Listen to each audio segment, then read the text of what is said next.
Good afternoon, His Excellency Mr. António Costa, President of the European Council, and Her Excellency Ms. Ursula von der Leyen, President of the European Commission, Honorable Prime Minister Shri Narendra Modi, Honorable Ministers, members of both delegations, distinguished guests, and friends from the media. We will now have the press statements. May I request Honorable Prime Minister Shri Narendra Modi to give his remarks to the media. Your Excellencies, Your Excellencies, President António Costa and President Ursula von der Leyen, delegates from both countries, friends from the media, Namaskar. It gives me immense pleasure to welcome my two close friends, President Costa and President von der Leyen, to this unprecedented visit to India.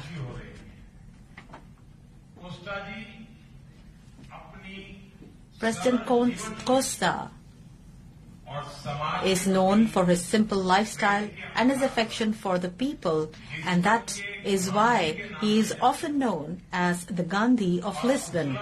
And President von der Leyen is not only the first defense minister of Germany, she is an inspiration for the entire world as the first female president of the European Union Commission. Yesterday was a historic moment when, for the first time ever, leaders of the European Union took part in India's Republic Day celebrations as chief guests. And today, it is one more historic moment when the two largest democratic powers of the world are adding a decisive chapter to their relations. Friends, over the last few years, there has been remarkable progress in India and European Union relations based on shared democratic values, economic synergy, and strong people-to-people ties. Our partnership has touched new heights. Today, we have a 180 billion euro trade between us. Over 800,000 Indians live in the countries of the European Union and are actively contributing to it. From strategic technologies to clean energy, from digital governance to development partnerships, we have added new dimensions of cooperation in all areas. And it is based on these very achievements that at the summit today, we have taken several decisions that will benefit all sections of society. Friends, today, India has concluded the largest ever free trade agreement in its history. And today is the 27th. It is indeed a happy coincidence that this FTA, that we have an FTA which is with 27 countries of the European Union on the 27th of this month. This historic agreement will make access to the European markets easier for our farmers and small businesses. It will create new opportunities in manufacturing and will further strengthen cooperation between our service sectors. And not just this FTA will boost investment between India and the European Union. It will help forge new innovation partnerships and will strengthen supply chains at a global level, which means that this is not just a trade agreement, it is a new blueprint for shared prosperity. Friends, along with this ambitious FTA, we are also creating a new framework for mobility. This will create new opportunities for Indian students, workers, and professionals in the European Union. With respect to science and technology, we have had extensive cooperation between us for a long time. Today, we have taken a decision to further strengthen these important linkages as well. Friends, defense and security cooperation forms the basis of any strategic partnership, and today we are formalizing it through a security and defense partnership. This will further deepen our partnership in the areas of counter-terrorism, maritime and cyber security. It will also strengthen our shared commitment to a rules-based international order. It will enable us to expand the scope of our cooperation in the Indo-Pacific region, and it will also create new opportunities for co-development and co-production for our defense companies. Friends, building on our achievements today, we are launching an even more ambitious and holistic strategic agenda for the next 5 years. In a complex global environment, this agenda will give us a clear direction. It will take forward our shared prosperity. It will give an impetus to innovation, strengthen our security cooperation, and further deepen our people-to-people ties. Friends, cooperation between India and the European Union is a partnership for global good. We will extend our trilateral development projects from the Indo-Pacific to the Caribbean. These will give concrete support to sustainable agriculture, clean energy, and women empowerment. We will together establish the IMEC corridor as an important link for global trade and sustainable development. Friends, we are seeing a lot of turmoil today in the global order. At such a time, the partnership between India and the European Union will strengthen stability in international systems. In this regard, we have had extensive discussions today on various global issues, including Ukraine, West Asia, and the Indo-Pacific. Respect for multilateralism and international norms is our shared priority. We agree that for addressing today's global challenges, reforms are essential in global institutions. Friends, there comes a time in the relations between countries when history itself tells us this was the turning point. This was the moment when the relationship took a new direction, when a new era began.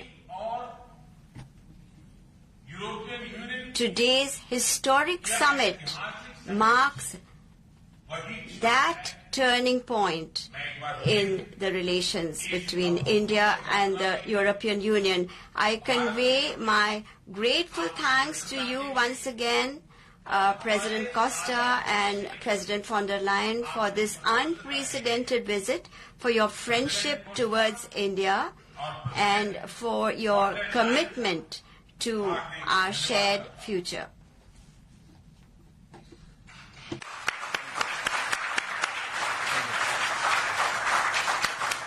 Thank you, sir. May I now request His Excellency, Mr. António Costa, President of the European Council, to give his remarks to the media. Prime Minister, my dear friend, dear Ursula, ministers, dear Kaya and Maros, good afternoon. Thank you, dear Prime Minister Modi, for welcoming us on this special occasion. We were privileged yesterday to be your chief guests for the Republic Day celebrations. Such an impressive display of India's capabilities and diversity. Today is a historic moment. We are opening a new chapter in our relations on trade, on security, on people-to-people ties. I'm the President of the European Council, but I'm also an overseas Indian citizen.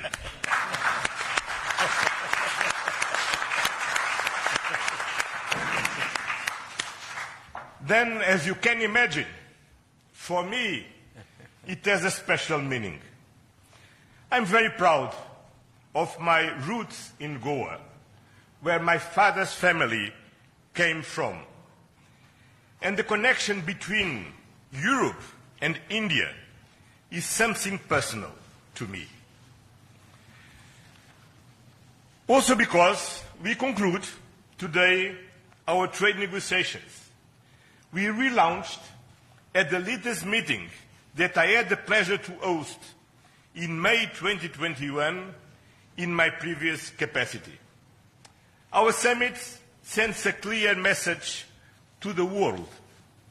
At a time when the global order is being fundamentally reshaped, the European Union and India stand together as a strategic and reliable partners.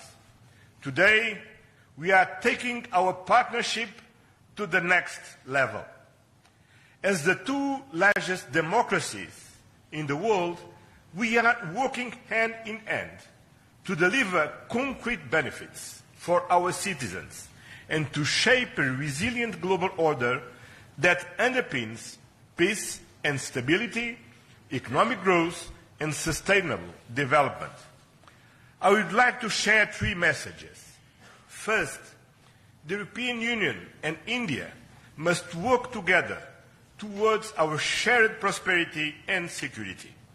India is the world's fastest growing major economy. Trade has flowed between our two continents for centuries. And trade is a crucial geopolitical stabilizer and the fundamental source of economic growth. Trade agreements reinforce rules-based economic order and promote shared prosperity. That's why today's free trade agreement is of historic importance. One of the most ambitious agreements ever concluded, creating a market of 2 billion people. In a multipolar world, the European Union and India are working together to grow spheres of shared prosperity. But prosperity does not exist without security. Strengthen our cooperation to better protect our citizens and our shared interests. Working together to counter the full range of security threats we face in the Indo-Pacific, in Europe, and around the world, reaching a new level of strategic trust between us. That is the significance of our agreement on a security and defense partnership. The first such overarching defense and security framework between India and the European Union, and the first step towards even more ambitious cooperation in the future. This brings me to my second message. As the world's largest democracies and champions of multilateralism, the European Union and India share the responsibility to upholding the international law with the United Nations Charter at its core. Earlier this morning, we and Ursula and President Ursula had the opportunity to pay tribute to Mahatma Gandhi. And I reflected upon his words, which still hold true today. And I quoted, "Peace will not come out of a clash of arms, but out of justice lived and done by unarmed nations in the face of odds." Our summit reaffirmed our commitment to supporting efforts towards a comprehensive, just and lasting peace in Ukraine, one that fully respects Ukraine's independence, sovereignty, and territorial integrity. This is a key moment. We are supporting all efforts to reach a just and sustainable peace. Ukraine has shown its readiness, including at the cost of difficult compromise. I know, dear Prime Minister, that we can count on you to help creating conditions for peace through dialogue and diplomacy. And this is my final message. Together, we must show leadership on global issues. Cooperation between the European Union and India will help shape a more balanced, resilient, and inclusive global order. Just two examples. I'm proud of the commitments we are making for greater cooperation on clean energy, green transition, and climate resilience. And our collaboration through the Global Gateway and on the India-Middle East-Europe Economic Corridor is decisive for global connectivity. By implementing the ambitious Joint Comprehensive Strategic Agenda towards 2030, we will align our priorities with concrete actions for the next 5 years, delivering real benefits to our citizens. Today, we have tangible progress and set an example of cooperative leadership on global issues with our free trade agreement, our security and defense partnership, and our joint strategic agenda. These outcomes are crucial milestones on the longer path. We look forward to continuing the journey together, as always. Thank you very much.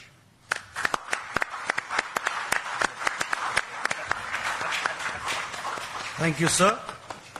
May I now request Her Excellency Ms. Ursula von der Leyen, President of the European Commission, to give her remarks to the media.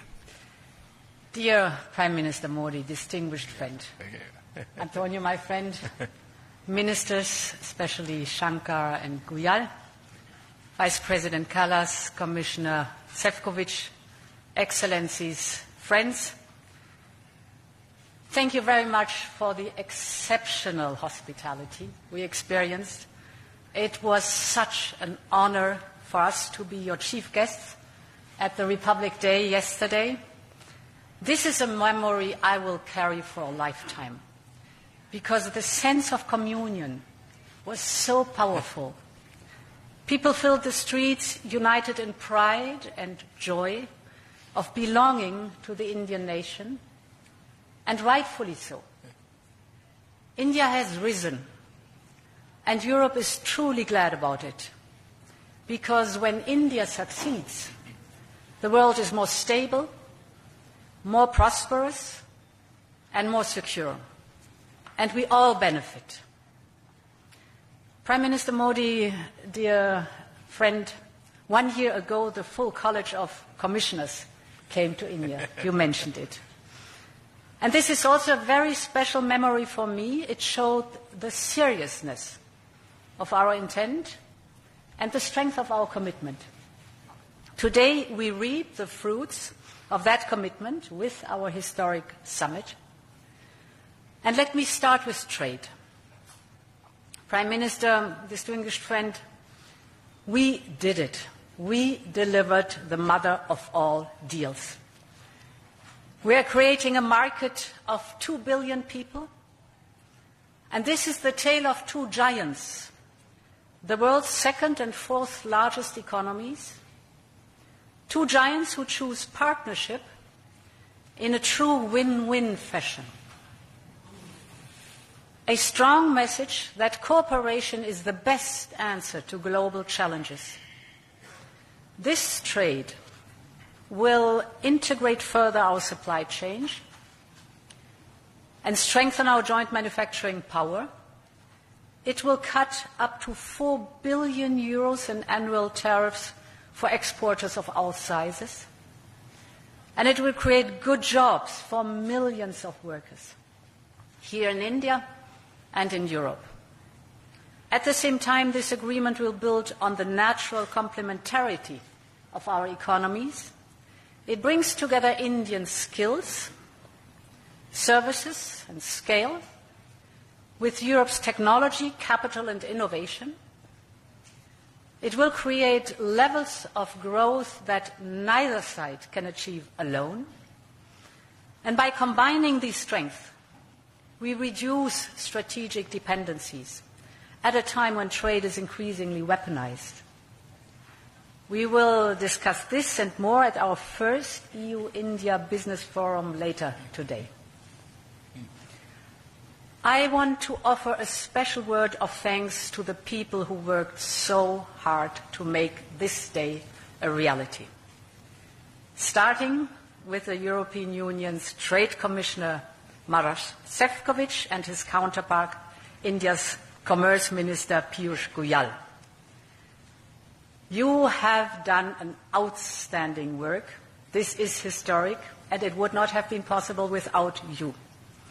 I also want to pay tribute to their colleagues, Sabine Weyand and Secretary Rajesh Agrawal. Many others made vital contributions. I congratulate you all. The hard work was worth it. Prime Minister, distinguished friend, we're not only making our economy stronger, we are also delivering security for our people in an increasingly insecure world. And today, the world's two largest economies and democracies launched their first ever security and defense partnership. This is a landmark departure and a trust-based platform for cooperation on the strategic issues that matter most. In doing so, we will help to build each other's resilience. Europe and India have a long history of cooperation in the defense industry. Now we will enhance this teamwork even further. We will deepen our cooperation on maritime security, for example, joint naval exercises to tackle piracy. And we will step up our work on countering cyber and hybrid threats, which are getting more sophisticated by the day. And our partnership includes a dedicated dialogue on space security, from situational awareness to secure connectivity, and stronger cooperation on counterterrorism. Finally, we are launching negotiations on a security of information agreement.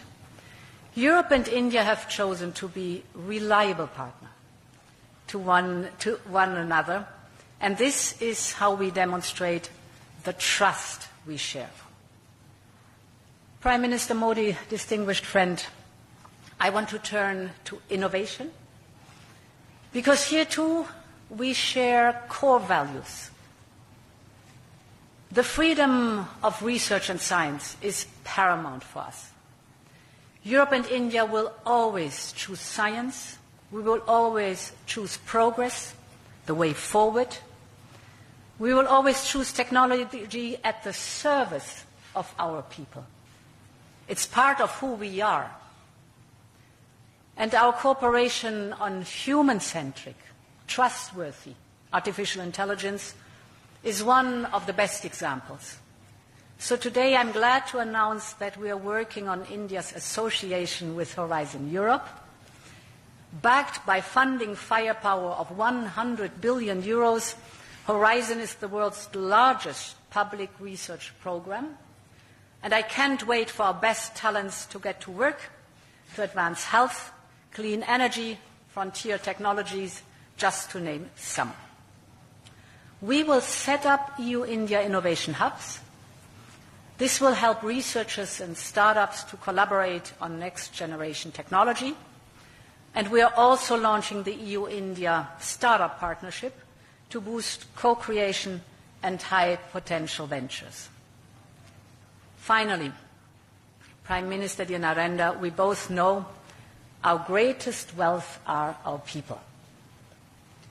That is why I'm so glad that we are signing an agreement on mobility.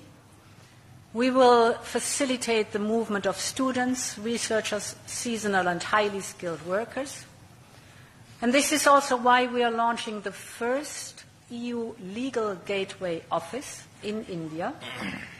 It will be a one-stop hub to support Indian talent moving to Europe in full alignment with EU member states' needs and policies. This is good for our economies. This is good for the friendship between our people. And this openness benefits us all. As we conclude this 16th summit, let me reflect on another event of deep meaning. 2 weeks ago, India marked Makar Sankranti.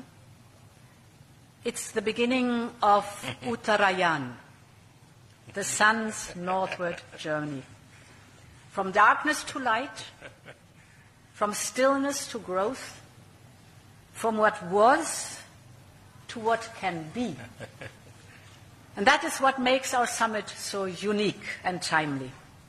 The time is right for renewal, for fresh momentum, and for opening a new chapter in EU-India friendship. And this is exactly what we have achieved together today. Thank you very much.